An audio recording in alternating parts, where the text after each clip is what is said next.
Good morning students. बच्चे हम next chapter start करें हमारा classification of elements and periodicity in properties कि एलिमेंट्स की कैसी क्लासिफिकेशन की। अब आपको पता है ना कि कितने सारे एलिमेंट्स हैं, अराउंड 120 एलिमेंट्स की जो डिस्कवरी हो चुकी है। अब इतने सारे एलिमेंट्स को किसी साइंटिस्ट ने अगर कुछ करना हो, कुछ किसी के मतलब फाइंड करना हो किसी की प्रॉपर्टी, तो कितना मुश्किल हो जाएगा उसको ढूंढना, होएगा कि नहीं होएगा अगर कुछ ना इनको मतलब सेटिंग करी हो। जैसे हमारा स्कूल ही लगा लो, स्कूल में अगर क्लासेस ना हो, सेक्शन ना डिवाइड किए हो, तो कोई अगर पेरेंट्स ही बच्चे को ढूंढने आ जाए तो वो कैसे ढूंढेगा, नहीं ना ढूंढ पाएगा। कैसे ढूंढते हैं वो आते हैं, उनको पता पूछते हैं कि हमारा बच्चा इस वाली क्लास में है, इस वाले सेक्शन में है, तो हम उस बच्चे को बुला देते हैं टीचर्स, और बच्चे को पेरेंट्स अपने साथ लेके जाना चाहे तो ले सकते हैं, मिल सकते हैं। तो ये क्यों पॉसिबल हो पाया? क्योंकि क्लासेस करके उनको डिवाइड किया गया है, उनका मतलब प्रॉपर मतलब उनको डिवीज़न दी हुई है। ऐसे ही जो सारे एलिमेंट्स होते हैं बच्चे, एलिमेंट्स की भी क्लासिफिकेशन की गई, उनका भी एक पीरियोडिक टेबल बनाया गया, ताकि उन वाले एलिमेंट्स का भी साइंटिस्ट को अगर कुछ ढूंढना है तो वो आराम से कर सके। क्लियर? समझ आए? यहाँ पे यही बताया हुआ है कि why do we need to classify elements, हमने क्यों किया वही बताया हुआ है यहाँ पे। सबसे पहले 1865 में आइडेंटिफाई किया था more than double two 63 number of identified element. उस टाइम में जो है 63 से ज़्यादा एलिमेंट डिस्कवर हो चुके थे। अब तक 114 से ज़्यादा एलिमेंट की डिस्कवरी हो चुकी है। इनकी गिनती लगातार क्या हो रही है, वही बता रहा है बच्चे, लगातार बढ़ रही है। तो ease out this problem scientist ने क्या किया, सिस्टमेटिक एक वे निकाला ताकि ऑर्गेनाइज कर सके अपनी नॉलेज को। वो एलिमेंट्स को क्या किया उन्होंने, क्लासीफाई कर दिया। एलिमेंट्स को क्लासीफाई करने से उनकी स्टडी में क्या हो गया, ईजीनेस आ गई, वो आराम से उसको स्टडी कर सके। यस बच्चे, नेक्स्ट हमारे पास आता है जीन्स ऑफ पीरियोडिक क्लासिफिकेशन की। पीरियोडिक क्लासिफिकेशन क्या बताया यहाँ पे, classification of element into group and development of periodic law and periodic table are the consequences of systematic the knowledge gained by a number of scientist through their observation and experiment. कहने का मतलब क्या है कि अब जो हम periodic table देखते हैं उसमें ग्रुप्स को भी डिवाइड कर दिया, उसमें मतलब पीरियड्स भी बना दिए। अब ये सिस्टमेटिक स्टडी की थी, बहुत सारे नॉलेज साइंटिस्ट की नॉलेज थी, बहुत सारे साइंटिस्ट ने ऑब्जर्वेशंस की, एक्सपेरिमेंट की। जैसे ये आ गया जॉन्स आ गया, डवर्नियर आ गया, ठीक है। तो उन्होंने अलग अलग से आइडियाज़ लिए, अलग अलग से एक्सपेरिमेंट किए, फिर जाके हमारे पास क्या बना, ये वाला जो पीरियोडिक टेबल हम आजकल यूज़ करते हैं वो वाला बना।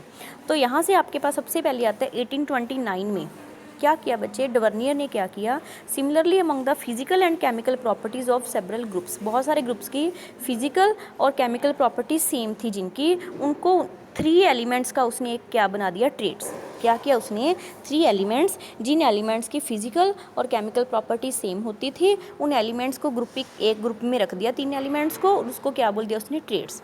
इन each case he notice that the middle element of each of the triad has an atomic weight about half way between the atomic weight of other 2। मतलब उसने क्या देखा कि जैसे 3 एलिमेंट रख लिए 1 2 3, कि जो मिडल वाला एलिमेंट है, मिडल वाले एलिमेंट का जो वेट है वो फर्स्ट और थर्ड जो एलिमेंट है उसके वेट के मीन के बराबर आ रहा है। समझ आया? 3 एलिमेंट्स जिनकी प्रॉपर्टीज़ फिजिकल और केमिकल सेम थी, उनको उसने एक ट्रेड में रखा, और क्या देखा कि जो सेंटर वाला एलिमेंट है उसका जो वेट है, एटॉमिक वेट, वो फर्स्ट और थर्ड एलिमेंट के एटॉमिक वेट के मीन के बराबर था।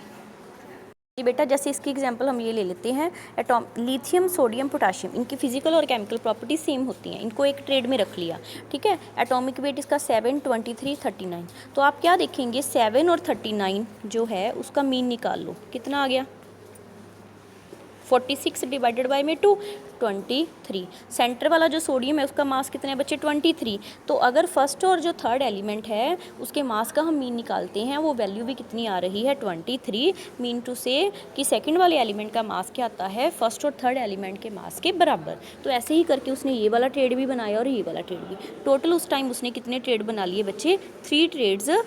हाँ जी बेटा, तो इसको उसने क्या बोल दिया, लॉ ऑफ ट्रेड्स, क्योंकि ट्रेड्स ही बनाए थे, लॉ ऑफ ट्रेड्स।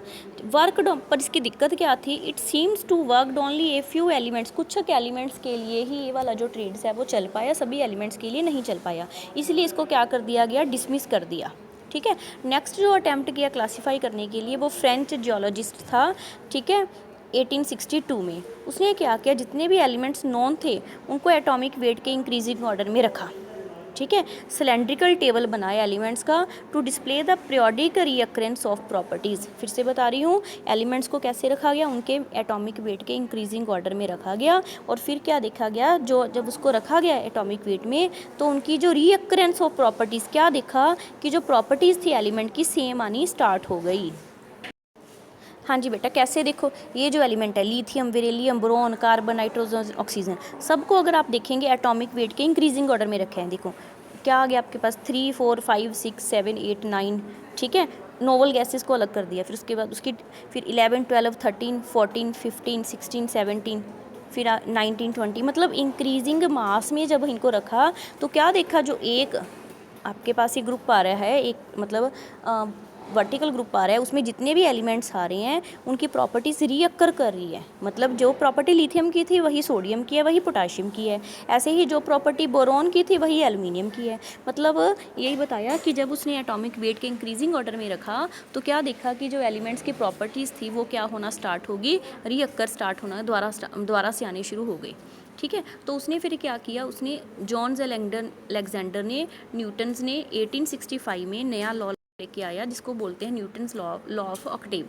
ठीक है। इंक्रीजिंग ऑर्डर में उसने एलिमेंट्स को रखा एटॉमिक वेट के, तो क्या देखा कि जो हर एक 8 एलिमेंट है उसकी प्रॉपर्टीज़ फर्स्ट एलिमेंट के बिल्कुल क्या आती है, सेम आती है। तो इसीलिए इस लॉ को क्या बोल दिया, न्यूटन्स लॉ ऑफ ऑक्टेव उसने बोलना स्टार्ट कर दिया। बट दिक्कत क्या है, ये वाला लॉ भी सिर्फ कहाँ तक चल पाया रजे, सिर्फ कैल्शियम तक ही चल पाया।